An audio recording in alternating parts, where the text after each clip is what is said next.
Allô tout le monde, on se retrouve pour une vidéo quand même assez deep, je dirais. Aujourd'hui, on va parler d'un sujet que je trouve qu'on n'en parle pas beaucoup, mais que ça reste quand même un sujet que ça peut briser des relations de couple, ça peut briser des relations d'amitié, puis ça peut faire aussi énormément de drama dans les familles. On va parler de l'anxiété. Si t'es quelqu'un qui vit de l'anxiété, puis que t'as envie de faire comprendre à ta personne que tu sors avec ou à tes amis, je pense que ça serait une bonne vidéo à leur conseiller parce que dans cette vidéo-là, je vais vous donner plein de conseils pour aider les gens vivant de l'anxiété et aussi juste vous aider à comprendre les personnes qui vivent ça. Puis si dans le fond, t'es pas une personne qui fait de l'anxiété, mais tu connais une personne de ton entourage ou ta copine ou ton copain, en fait, c'est important d'écouter cette vidéo-là parce que souvent, on catégorise ces personnes-là de personnes à problème. Puis je trouve ça vraiment plate parce que c'est pas nous qui avons décidé d'avoir ça en nous. Si seulement on avait à choisir, on la prendrait pas, l'option de faire de l'anxiété. Parce que c'est pas quelque chose d'agréable. Personne dans sa vie veut avoir ce problème-là parce que c'est juste fatigant à la longue pour le moral puis pour les relations sociales. Sur ce, je vous souhaite une excellente vidéo. J'espère juste que je vais vous aider à mieux comprendre les gens qui font ça dans la vie. Bonne vidéo. J'ai été moi-même diagnostiquée d'anxiété généralisée le 3 mois. Dans mon ancienne relation avec mon ancien copain, notre relation c'était juste des up and down. Tu sais, j'ai réalisé que j'étais pas une fille facile avec lui et j'ai réalisé par la suite quand j'ai été diagnostiquée que c'était beaucoup lié au fait que je faisais de l'anxiété généralisée, sauf que j'étais pas prescrit pour avoir de la médication. Fait que pendant ce temps-là, j'essayais du mieux que je pouvais de me gérer, puis lui il essayait du mieux qu'il pouvait pour m'endurer en quelque sorte ou essayer juste de m'aider, sauf que c'était rendu un peu lourd dans notre relation aussi avec d'autres problèmes qu'il y a eu, plus ça l'aidait pas, fait que c'est un peu un gros tralala, beaucoup de choses de son bord qu'il a fait, beaucoup de choses de mon bord que moi j'étais pas évidente comme personne en relation. Et maintenant je suis médicamentée et tout, et vraiment beaucoup de gens de ma famille me l'ont dit, j'ai extrêmement beaucoup changé pour le mieux. C'est juste dommage que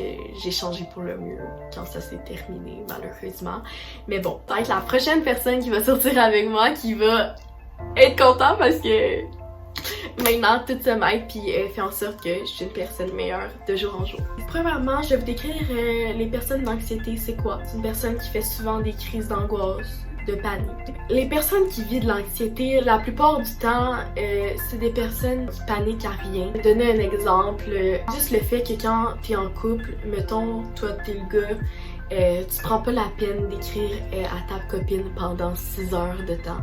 Ben ta copine qui fait de l'anxiété, elle va se mettre à paniquer, elle va se mettre à penser à plein de choses. Est-ce qu'il fait ça? Est-ce qu'il est en train de faire ça? Ça, c'est une personne qui fait de l'anxiété. Elle se met à penser à plein de scénarios qui sont même pas arrivés. Ok, en ce moment, il est sûrement qu'une fille, en ce moment, il est sûrement en train de faire ci, faire ça.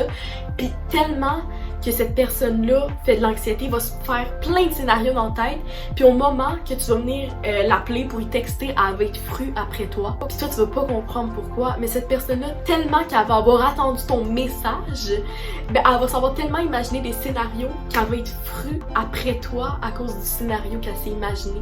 Au final, elle saura même pas qu'est-ce qui est vrai entre la réalité ou ce qu'elle a cru. C'est une personne qui fait de l'anxiété généralisée comme j'en fais, a tendance à genre s'inventer des affaires et à comme mettre la chose pire qu'elle est parce que justement elle panique, elle pense à plein d'affaires. Peut-être que toi tu trouves ça ridicule que cette personne-là capote à rien, mais un simple message, ça peut juste changer bien des affaires. Une personne qui fait de l'anxiété a tendance à analyser chaque détail, chaque parole, chaque attitude que tu vas faire, chaque message. C'est sûr que ça peut être lourd pour une relation de couple. Les personnes qui font de l'anxiété ont tendance tellement à aimer la personne avec qui ils sortent qu'ils se mettent à paniquer pour chaque petit détail que tu vas dire, chaque message que tu réponds pas ou chaque...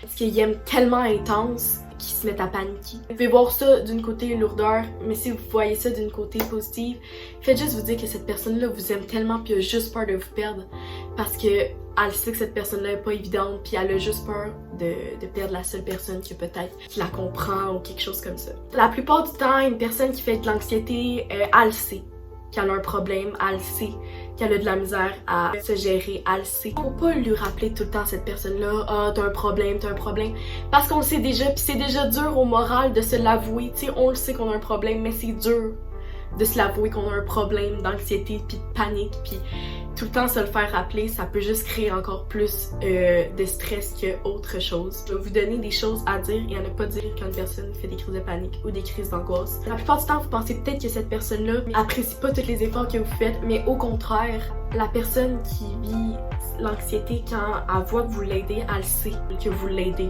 Elle vous le dit peut-être pas, mais au final, elle remercie tout ce que vous faites pour elle, puis elle sait au fin fond d'elle qu'il est pas facile, mais ils ont juste de la misère à vous le démontrer. Mais souvent, toutes les personnes qui vivent ça, ils prennent pas le temps de vous le dire, mais ils apprécient vraiment tout ce que vous faites pour eux. Tous les efforts que vous essayez de faire, ils savent que c'est pas facile, sauf qu'ils ont de la misère à vous le dire en pleine face qu'ils ont des problèmes puis qu'ils apprécient ce que vous faites. Une qui fait de l'anxiété, si elle arrive puis elle s'excuse auprès de vous, prenez vraiment ces excuses sincères, parce que c'est vraiment dur pour une personne de s'avouer qu'elle a un problème. Fait que si déjà là, elle s'avoue qu'elle a eu un tort puis qu'elle vient s'excuser, faut pas que vous doutez de ses excuses, puis faites juste les prendre puis les croire. Parce que c'est vraiment dur pour une personne de s'excuser puis de prendre conscience de son problème. Fait que quand une personne qui fait de l'anxiété, une crise d'angoisse, une crise de panique, s'excuse, prenez-le vraiment sincère. Les pires choses à dire à une personne quand elle fait une crise de panique, une crise d'anxiété, d'angoisse, whatever, appelle ça comme tu veux. Les pires choses à dire, puis il faut vous arrêter maintenant de dire ça. Parce que quand vous dites ça, ce que vous faites, c'est juste créer le stress encore plus gros qu'il est déjà. Des phrases comme « calme-toi ». Calme-toi, là, quand moi je suis en train de suffoquer, je respire plus. Calme-toi. Calme-toi! Genre, oui, écoute, ça va tellement m'aider, là, calme-toi. Non. Reviens-en. Calme-toi.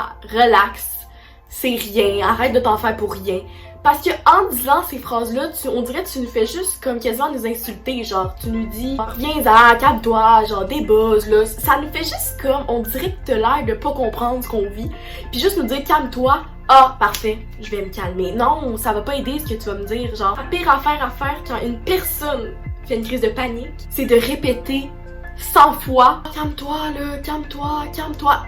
Répéter quelque chose sans cesse, ok, ça crée un stress dans la vie. La personne qui, en ce moment, fait une crise d'angoisse, que tu y répètes 100 fois la même affaire, t'augmente son stress. Les choses à dire quand une personne vit un moment comme ça de stress, à dire pour l'aider. Tu peux lui dire que t'es avec elle, que t'as comprends. Tu peux lui dire, vu qu'on change d'endroit, fais-y un câlin, dis que t'es là pour elle. Mais répète pas ça plein de fois, ok? Dis juste, je suis là pour toi, je te comprends.